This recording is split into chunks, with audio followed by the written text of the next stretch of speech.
Another problem that unplanned development creates or exacerbates is drainage and flooding. Absolutely. And that's something that comes up continuously in Houston elections. There have been ordinances that were enacted to limit development.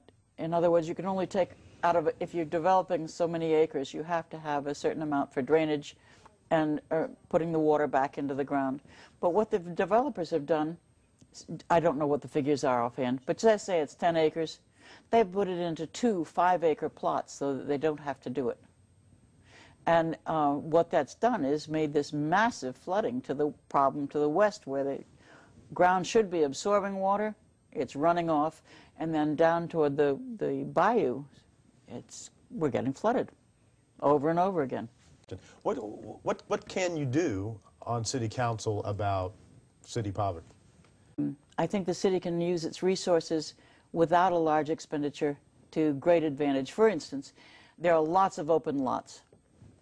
Give people the right to grow food on those open lots. This is a tremendously empowering thing when people realize you don't have to have cash in hand to go to the store to get the bread or the carrots. You can, well, you can't grow bread, but you can grow vegetables and all kinds of other things in your garden, and it's sufficient to survive with. I think that the way our cities are constructed, we are divided unnecessarily. I think that the human heart naturally reaches out to other people. And we want to be community, we want to be friends, we want to know our neighbors.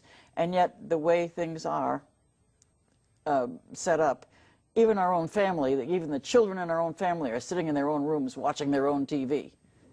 I hate to betray my age, but I will. There were years when people used to sit on their front porch and drink lemonade and talk to people walking by. Communities knew each other and supported each other. If I knew somebody down the block needed a home or needed a meal, I would certainly see to it that that happened. I would not have people I know sleeping under bridges. I think that I'm not alone. I think a lot of people are in this situation. And I think that community resources, just as an idea, there's decrepit housing. In some cities, they take out-of-work carpenters, electricians, plumbers, and so on, and they take on the unemployed and the unskilled and teach them skills. They renovate housing, and then the people who have put in the work have sweat equity. They have some equity in that house. You can use a program like that to raise the quality of life in an entire neighborhood. People who own their homes and have worked to paint it and build it and rebuild it don't throw their trash out on the yard. They just don't. They have pride in what they've done. And people then have houses. And while I think there's a lot of people who need some supervision, who can't quite make it through the world without some help, and we need homes for them too. There are lots and lots of families who are doing just fine until they lost a job, or as I said before, got a sick child, or sister and brother have to move in with them, things like this. We could handle those problems in a community level easily and with goodwill. What campaign position do you have that is a little weak, that might need to be reevaluated? I think it's interesting that he would ask that. I have on, this is a pad that I'm keeping of things that I need to do. I have about 8 or 9 names here of people who know about things that I don't know anything enough about. Ada Edwards, for instance, I want to talk to her. I want to find out what she knows and what was hard and what's possible. Jim Blackburn knows everything about the bays and estuaries and flooding that there is to know. I want to go pick his brain. And if something, as Don said, if something is not right, I'm perfectly willing to say, oops, boy, I didn't know that. Back to the petitioning. That's what that's about, is going door to door, block, all kinds of different ways. Door to door, block to block, what's on your mind. Keep the finger on the pulse. We were talking before we went to break about community gardens and other community-based programs. What other benefits would we get other than cleaning up some neighborhoods from some of those programs? Well, I think you're empowering enormous numbers of people. Lee Lowe has beans growing in her front yard rather than carefully manicured grass. And people come by and they're very, very impressed. Wow, you can grow beans here. Yes, the earth provides enough for you to eat. You know, been going on for a long time now.